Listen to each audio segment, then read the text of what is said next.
क्या शान है अल्लाह के महबूबों की, वलियों की। हम लोग मानने तैयार नहीं है, नहीं मानना, वलियों ने मानना, नबियों ने अल्लाह। ये जाहिलाना बातें हैं। बेशक खुदा की कसम हमने खुदा को नहीं देखा। कौन देखे खुदा को? हाथ उठाओ जल्दी। सुभान अल्लाह। हमने अल्लाह को नहीं देखा मगर हम अल्लाह को मानते हैं। नहीं, हम अल्लाह को नहीं देखे मगर हम अल्लाह को मानते हैं। तो हम अपने देखने पे अल्लाह को नहीं मानते, आमिना के लाल के देखने पे अल्लाह को मानते हैं। अब ये बाजू वाले बोल रहे हैं अल्लाह एक है, अल्लाह एक है। हम बोले वेरी गुड पट्टे, दलील क्या है? अल्लाह एक है देख के आए? अल्लाह एक है मिल के आए? बोले नहीं। तो फिर दलील क्या है? अल्लाह एक है। तो खुदा की कसम दलील का नाम क्या है? सुनो, हमारे मुअज्जिन साहब मस्जिद गौसिया में खड़े होकर अजान दे रहे हैं, अशहदु अल्ला इलाहा इल्लल्लाह, मैं गवाही देता हूँ नहीं है कोई माबूद सिवाय अल्लाह के, यानी अल्लाह एक है। अल्लाह एक, गवाही दे रहे हैं मौज़िन साहब। तो हम मौज़िन साहब को पूछे, मौज़िन साहब आप बोल रहे हैं अल्लाह एक है, अल्लाह एक है, नहीं है कोई माबूद सिवाय अल्लाह के, और आप बोल रहे हैं मैं गवाही देता हूँ अशहदु। अशहदु का मतलब है मैं गवाही देता हूँ, मैं गवाही देता हूँ। क्या हिसाब से गवाही देते भाई? आप देखिए अल्लाह को। भाई गवाही तो वही देता ना जो देखा हो। भाई मैं गवाही दे सकता हूँ मॉरिशियस में अल्हम्दुलिल्लाह मुसलमानों की एक बहुत बड़ी तादाद है। कल मैं इंडिया जाऊँगा, लोग मुझसे पूछेंगे तो मैं बोलूँगा अरे यार वहाँ तो आशिक़ाने रसूल रहते हैं और कट्टर सुन्नी रहते हैं पट्टे, वहाबी के पीछे नमाजी नहीं पढ़ते, ऐसे सुन्नी रहते हैं। मैं ऐसे जाके बोलूँगा, इंडिया वाले पूछेंगे आप देख के आए? बोले हाँ, सीना फाड़ के बोलूँगा देख के क्या आया? उनके घर में खाना खा के आया। सुभान अल्लाह।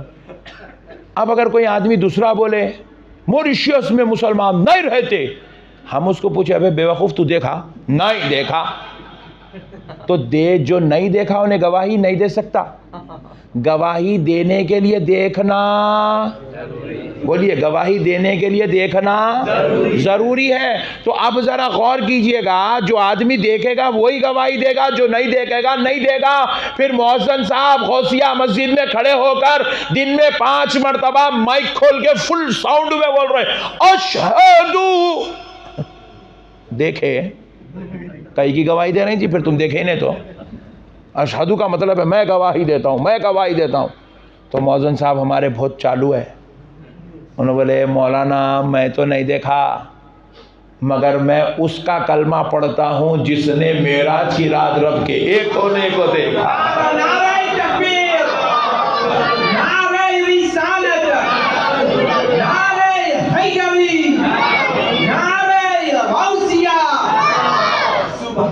मैं चिल्ला चिल्ला के जो गवाही दे रहा हूं अशहदु अशहदु अशहदु अशहदु, सुन लो मैं अपने देखने की वजह से गवाही नहीं दे रहा हूं, मैंने उसको देखा है जिसका नाम मुहम्मदुर रसूलुल्लाह है, और ये वो है जिसने अपनी आंखों से खुदा के एक होने को देखा है।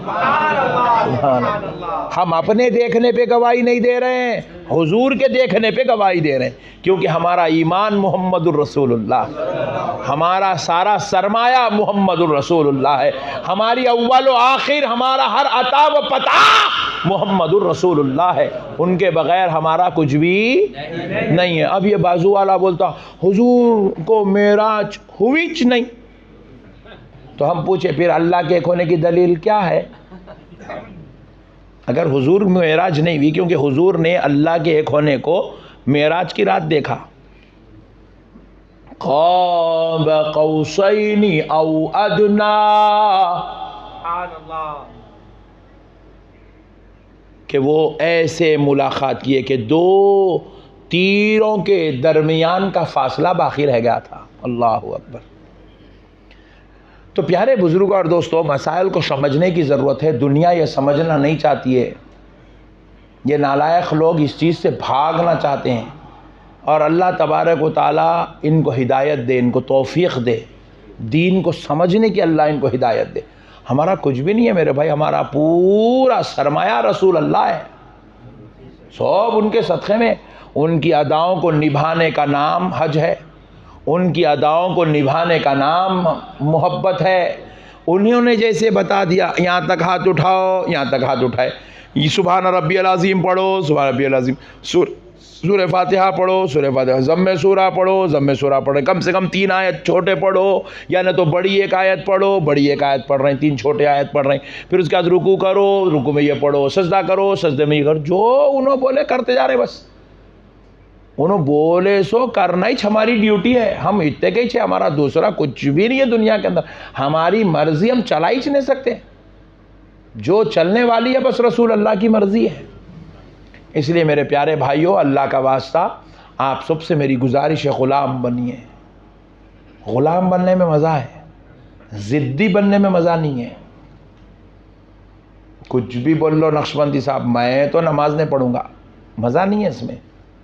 नमाज पढ़ के देखो, अब इसमें मज़ा है। सुभान अल्लाह, दिलों का इत्मीनान, सुकून, सुरूर, मज़ा, हाँ सुभान अल्लाह।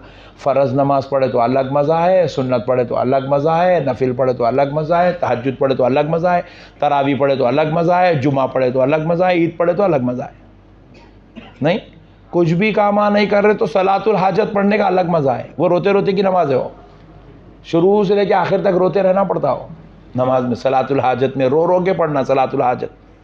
जो भी हाजत के लिए नमाज पढ़ेंगे 2 रकत नफिल, अल्लाह ताला कबूल कर लेता। अब हम लोगों को ज़रूरत ही नहीं पड़ रही सलातुल हाजत की, क्योंकि फुगट में इतने नेमता मिल गए, इतने नेमता मिल गए, हमको सलातुल हाजत पढ़ने की ज़रूरत ही नहीं है। हर एक के घर में 4 पहियों की ज़बरदस्त गाड़ी, आलीशान मकान, बेहतरीन बीवी, ज़बरदस्त बच्चे, खाने को ज़बरदस्त 3 टाइम मुर्गी, मटन, बीफ, मच्छी, फिर उसके बाद सब हो गए बोले तो आखिरी में खेकड़े क्या कि खा जा रहे हैं हम लोग। अब कहाँ से हम लोगों को नौज़बिल्लाह हाजत की नमाज की ज़रूरत पड़ेगी। पहले ज़माने में लोगों पे तंगी के हालात रहते थे, मुसीबत के हालात रहते थे, परेशानियाँ रहते थे, उनको सलातुल हाजतें पढ़ने की ज़रूरत पड़ती थी। अल्लाह बग़ैर मांगे सब दे दिया, सब दे दिया। अल्लाह बग़ैर मांगे देते जा रहा, देते जा रहा, देते जा रहा। तो इसलिए मेरे प्यारे भाइयों, अल्लाह का वास्ता, अल्लाह का शुक्र अदा करो, अल्लाह के अच्छे बंदे बनो, नेक बंदे बनो। मेरी माँ और बहनों से भी मेरी गुजारिश है, अपने घरों को नमाज वाला घर बनाओ, इबादत किया जाने वाला घर बनाओ, तिलावत किया जाने वाला घर बनाओ, अल्लाह के ज़िक्र व अज़कार में, इबादत में वक़्त गुजारो, अल्लाह को याद करो, अल्लाह के ज़िक्र करो, अल्लाह ताला को पुकारो, अल्लाह के अच्छे बंदे बनने की कोशिश करो। कुरान की तिलावत को ज़िक्र में अपने शामिल कर लो, और जो है जितना हो सकता है दीन की खिदमत करो, दीन के, और आपस में मोहब्बत करो। मोहब्बत आपस में एक दूसरे से, ज़ोर से बोलो, ज़ोर से बोलो। और कभी भी ये नहीं सोचना उन्हों को ने, इन्हों को ने, उन्हें कितना, इन्हें कितना, उन्हें काका, इन्हें नऊज़ुबिल्लाह, नहीं सोचना, कभी नहीं सोचना। हर एक से मोहब्बत, प्यार, अच्छा रिश्ता निभाना, भाई को भाई की रिस्पेक्ट देना, बहन को बहन की रिस्पेक्ट देना, पड़ोसी को पड़ोसी की रिस्पेक्ट देना, ससुर को ससुर की रिस्पेक्ट देना, वालिद को वालिद की रिस्पेक्ट देना, माँ को माँ का प्यार देना, हर एक के साथ इज्जत से रहना। अपन लड़ने वाले नहीं बनना, ए तू चल मियाँ, ए तू निकल मियाँ, ए तू हट मियाँ, ऐसा नहीं। नौज़बिल्लाह, ये जाहिल लोग, गंदे लोग। रसूल अल्लाह सल्लल्लाहु अलैहि वसल्लम फरमाए, रिश्ता तोड़ने वालों की मैं शफात नहीं करूँगा। बोले सरकार, रिश्ते तोड़ने वालों की मैं शफात, बोलो, रिश्ते तोड़ने वालों की शफात नहीं करूँगा। मेरी माएँ बहनें भी बैठी हैं बेचारियाँ, मुझे बीच बीच में याद आते रहती हैं, अल्लाह का शुक्र है। तो मैं मेरी बहनों से भी ख्वाहिश करूँगा, कभी भी रिश्ते नहीं तोड़ना। हमारी बच्चियाँ क्या करती मालूम है, शादी करते ही शौहर को अलग लग जाने के चक्कर में रहते, अलग। अम्मी अब्बा के चलो अलग लेंगे, अपन अलग घर लेंगे, अलग जाएंगे, अलग रहेंगे, माँ बाप को साथ में नहीं रखेंगे, माँ बाप की खिदमत नहीं करेंगे, माँ बाप के साथ जो है हुस्न सुलूक नहीं करेंगे। शौहर के वालिदैन को बीवी बहू फत्तू देखना ही नहीं चाहती, देखना ही नहीं चाहती उन्हें। ये रिश्ते तोड़ने वालों के लिए अल्लाह ने जन्नत हराम कर दिया, हराम। रिश्ते तोड़ने वालों के लिए जन्नत, जोर से बोलिए, रिश्ते तोड़ने वाले जन्नत में नहीं जाएंगे। जब तक माँ बाप जिंदा हैं, तमाम बेटे बहुएं एक ही जगह रहना। जब माँ बाप का इंतकाल हो जाए तब अलग हो जाना, अपने अपने घर बना लेना, अलग हो जाना। माँ बाप भाई इतनी मेहनत करके, कोशिश करके, प्यार करके हमको पालते, तकलीफ़ां उठाते, बड़ा करते, कितने टेंशन लेते, 9 महीने माँ पेट में रखती, मुसीबतें सहती, तकलीफ़ां बर्दाश्त करती, रात में इधर करवट बदले तो टेंशन, उधर करवट बदले तो टेंशन। माँ इतने टेंशनों से अपनी औलाद को पालती, अपने खून के 70 ख़तरों को एक जगह जमा करती तो दूध का एक ख़तरा बनता। माँ के खून के 70 ख़तरों से एक खून का ख़तरा, एक दूध का ख़तरा बनता फरमाए। और रसूल अल्लाह सल्लल्लाहु अलैहि वसल्लम खुद इरशाद फरमाते हैं, डिलीवरी के वक्त में एक माँ को जो पेन होता है डिलीवरी का, वो पेन अगर 70 पहलवानों पर डाल दिया जाए, 70 पहलवान मिलके भी वो दर्द को बर्दाश्त नहीं कर सकते। रसूल अल्लाह कह रहे हैं, इतना बड़ा मरहला है एक माँ का अपनी औलाद को पेट में रखना, उसको पैदा करना। जब वो पैदा करके खिला के पिला के माँ अपने बेटे को एक बड़ा करती है, बस बड़ा करते कि तुम्हारे अम्मी मेरे को नहीं होना, तुम्हारे अब्बा मेरे को नहीं होना, तुम्हारे अब्बा मेरे अम्मी को मैं नहीं खिदमत करती, तुम्हारे अब्बा को मैं नहीं करती। हमारी बहुएं, हमारी बेटियां ऐसी बातें करती हैं। 4 दिन की ज़िंदगी ये तो गुजर जाएगी, लेकिन जब ख़बर में अल्लाह हिसाब लेंगा तो क्या जवाब देंगे बताओ? क्या जवाब देंगे? एक बच्ची से मैंने ऐसी कहा, क्योंकि हमारे पास इंडिया में बच्चों के शादियों के बाद अलग होने का कोई सिस्टम नहीं है। शादी होने के बाद जब तक माँ बाप ज़िंदा रहते हैं पूरी कोशिश की जाती है कि बच्चे अपने माँ बाप के साथ रहे, बहू अपने ससुर सास ससुर के साथ रहे, पूरी कोशिश होती है ना, पोतरे पोतरियाँ अपने दादा दादी के साथ रहे, एक ही घर में जॉइंट फैमिली रहे, कोशिश की जाती है वहाँ पर। लेकिन बाज़ बच्चियाँ नहीं एडजस्ट कर सकती करके जो है तकलीफ़ होती, टेंशन के बाद निकल जाती। तो मैं उन बच्ची से पूछा कि बेटे क्यों निकल गया आप? तो बोले मेरे ससुर मेरे को ऐसा बोलते, वैसा बोलते, मेरे को बुरा बोलते, मेरे को गाली देते, मेरे को। मैं बोला बेटे ससुर की जगह अगर तेरे वालिद तेरे साथ गाली देते तो तू निकल जाती क्या? तेरे वालिद भी तेरे को पैदा करके 22 साल तक अपने घर में पाले, तो तेरे वालिद कभी तेरे को मारे ही छूंगे? कभी तेरे वालिद तेरे को बुरा बोले ही छूंगे, गाली गलौज करे ही छूंगे, झिड़की दिए ही छूंगे, तेरे से नाराज हुए ही होंगे? 22 साल में कभी किसी दिन तो ऐसे हालात से तू गुजरी होंगी। तो क्या जब तेरे बाप ने तुझे बुरा कहा क्या तूने घर छोड़ दिया? क्या तूने अपना बिस्तर अलग कर लिया, अपना मकान अलग कर लिया, अपना घर बार अलग कर दिया? जवाब मिला नहीं करा। फिर मतलब यह है कि तू अपने बाप की बात का बुरा नहीं मानती, तो फिर अपने शौहर के बाप की बात का बुरा कैसे मानती है? जिस तरह तेरे वालिद तेरे लिए मुअज़्ज़ज़ो मोहतरम है, खुदा की कसम शौहर का वालिद भी तुझे वैसे ही मुअज़्ज़ज़ो मोहतरम होना चाहिए। तो फिर उस लड़की ने कहा हज़रत फिर आप मेरे ससुरे को भी समझाओ ना, बहुत ख़तरनाक है ना बातें करते। मैं बोला वैसा नहीं है बेटे, इंसान जब बूढ़ा हो जाता है ना, बूढ़ा हो जाता है तो उसके अंदर सब्र कमज़ोर पड़ जाता है। उसके घुटने जवाब देते हैं, उसकी कमर जवाब दे देती है, उसकी आँखें कमज़ोर हो जाती है, उन्हें टाइम देखना पड़ती है, घूर के देखना पड़ता है ऐसा, जब जाके घड़ी दिखती फिर उसके अंदर का कांटा दिखता। उन्हें जब बूढ़ा हो जाता शुगर आ जाती, बीपी आ जाता, उसको जो है नए नए किस्म के बीमारियां, किडनी प्रॉब्लम होती है, उसको पेशाब ज़्यादा आता, बहुत सारे प्रॉब्लम, रातों में नींद बराबर नहीं आती, जिसकी वजह से वो आदमी चिड़चिड़ा हो जाता। चिड़चिड़ा होके वो कभी अपनी बहू पे औंठ लेता, कभी अपने बेटे पे औंठ लेता, कभी अपनी बीवी पे औंठ लेता, कभी अपनी नौकरानी पे औंठ लेता, कभी अपने बच्चों पे औंठ लेता। तो वो वक्तों में औलाद को क्या हुक्म दिया गया, जब तुम्हारा बाप बूढ़ा हो जाए तो तुम उसको सब्र करो। क्या करो? सब्र। जोर से बोलो सब्र करो, जोर से बोलो सब्र करो। अब देखो जब बाप बूढ़ा होता है ना, सब्र करना, जवानी में उसके अंदर कंट्रोलिंग रहती है, अरे मुझे ये बोलना चाहिए, ये नहीं बोलना चाहिए, ये करना चाहिए, ये नहीं करना चाहिए, कंट्रोलिंग होती है। लेकिन बुढ़ापे में कंट्रोलिंग, दीवाना वार काम करते चलता, करते अजीब और गरीब हरकत, अरे दम दम बुढ़ा कहाँ बैठ रहे, ऐसी होती तबीयत। मगर वो वक्त में सब्र कर लेना, खुदा की कसम कान खोल के सुन लो, अल्लाह की रात भर जाकर इबादत करने से ज़्यादा बेहतर है। सब्र करना बूढ़ों पे, इबादत रात भर इबादत करने से ज़्यादा बेहतर है।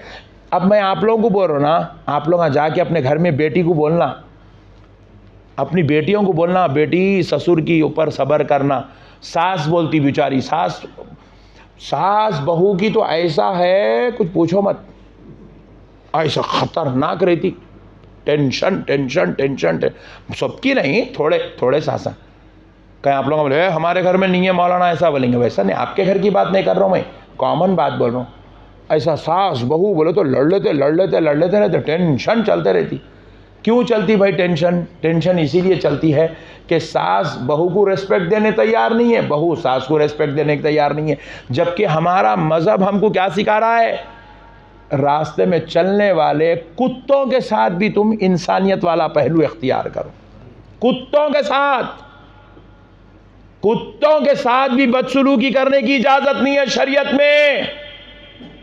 हम अपनी सास के साथ, अपने बाप के साथ, अपने ससुर के साथ, अपनी माँ के साथ, अपने भाई के साथ, अपने शौहर के साथ, अपनी बीवी के साथ अगर हम बदसलूकी करेंगे तो अल्लाह के पास इसकी सख्त तरीन हमको जो है हिसाब देना पड़ेगा।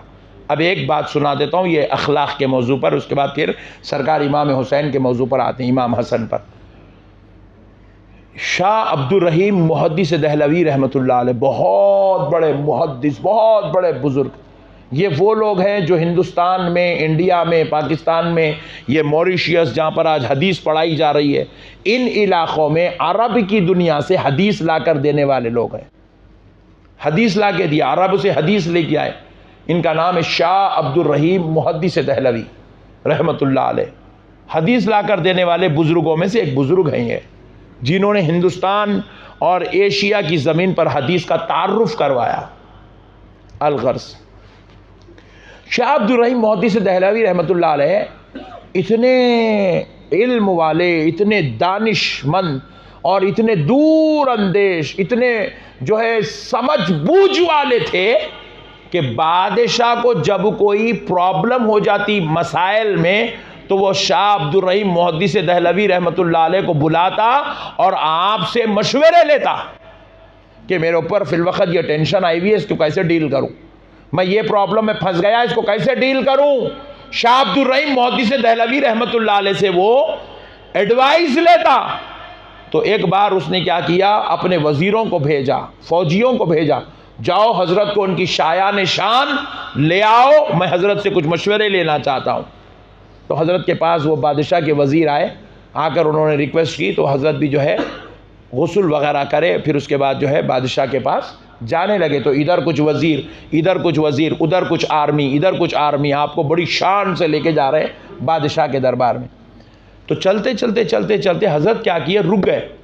रुक के वो वजीरों और आर्मी का ऐसा काफिला हटा के मोहरी के पास गए। रास्ते में मोहरी बह रही थी, मोहरी होती है ना दरवाज़ों के कोनों से, मोहरी बहती है घरों के कोने से, मोहरी बह रही थी। उस मोहरी में हाथ डाले, अंदर एक कुत्ता तड़प रहा था, कुत्ते का बच्चा था, मोहरी में गिर गया था।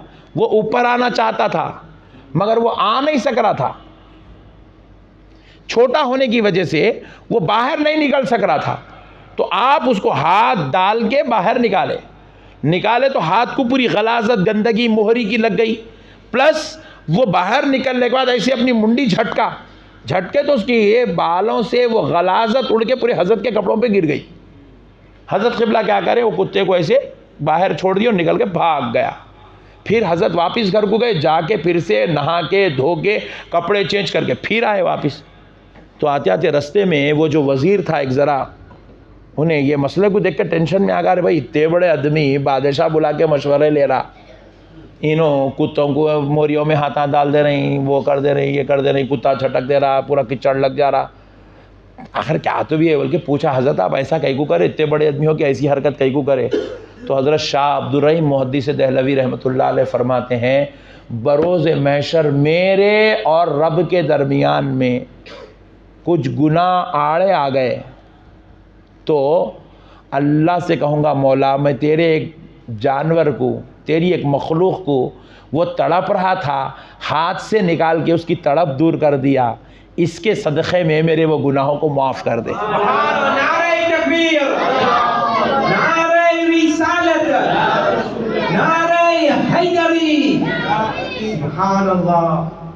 तो सोचो दोस्तों, हमारे बुज़ुर्गों ने हमें ये सबक दिया कि तुम जानवरों के साथ भी हुस्न सलूक करो। जानवरों के साथ भी बोलो, ज़ोर से बोलो, जानवरों के साथ भी हुस्न सलूक करो। तो मतलब ये है कि हम कुत्तों के साथ भी बदतमीज़ी नहीं कर सकते। कुत्ते को लात मार रहे हैं, बिल्ली को लात मार रहे हैं, मुर्गी को लात मार रहे हैं, अल्लाह के ग़ैज़ व ग़ज़ब में मुब्तला हो जाएंगे ऐसा करने वाले। अल्लाह नाराज़ हो जाएंगे उनसे। तो जो मज़हब कुत्तों के साथ भी बदसलूकी करने की इजाज़त नहीं देता, तो फिर उस मज़हब को मानने वाली बेटियां, उस मज़हब को मानने वाले बेटे अपने माँ बाप के साथ या अपने सास ससुर के साथ अगर बदसलूकी करते हैं तो सोचो उन पर अल्लाह का कितना गज़ब आता होगा, अल्लाह उनसे कितना नाराज़ होता होगा, अल्लाह ताला उनके साथ कैसे फ़ैसले फरमाता होगा। अल्लाहु अकबर। अल्लाह का वास्ता मेरे भाइयों, आप सबसे मेरी गुजारिश है, अदबन इल्तिमास है, ज़िंदगी तो हमारी गुज़र रही है, देखो गुज़र रही है, गाड़ी चलते चलते चलते चलते चलते चलते चलते एक दिन मंजिल आने वाली है, गाड़ी को रुकना ही रुकना है, रुकना ही रुकना है, रुकना ही रुकना है। वो रुकने से पहले अपन अच्छे हो के रुक जाना, नहीं हम रुक रही, गाड़ी हमारी रुक जा रही इस हाल में है कि हमारे टायर पंक्चर हैं, ऑयल लीकेज हो रहा है, स्टीयरिंग टूट गया है, ग्लास फूट गया है, नहीं तो फिर अब लाख कोशिश कर लो कुछ भी होने वाला नहीं है। इसलिए पहले ही रिपेयर कर लेना अपने आप को संभाल लेना, संवार लेना, खूबसूरत बना लेना। आहा सुभान अल्लाह। जनाजा उठे तो लोग ये नहीं बोलना शराबी का जनाजा जा रहा है, अल्लाहु अकबर। लोग ये नहीं बोलना जानी का जनाजा जा रहा है, लोग ये नहीं बोलना माँ बाप के नाफरमान का जनाजा जा रहा है, लोग ये नहीं बोलना हराम का खाने वाले का जनाजा जा रहा है, लोग ये नहीं बोलना अरे बहुत बदमाश था, कमीना था, अच्छा हुआ मर गया सो, ऐसा नहीं बोलना। लोग ये बोलना अरे यार आशिक़ रसूल का जनाजा जा रहा है, ग़ुलाम मुस्तफ़ा का जनाजा जा रहा है। लोग ये बोले कि मुत्तक़ी का जनाजा जा रहा है, परहेज़गार का जनाजा जा रहा है, इबादत गुजार का जनाजा जा रहा है। लोग ये बोलें कि अल्लाहु अकबर कबीरा, प्यारे मुस्तफ़ा से मोहब्बत करने वाले का जनाजा जा रहा है। सुभान अल्लाह, सुभान अल्लाह, सुभान अल्लाह।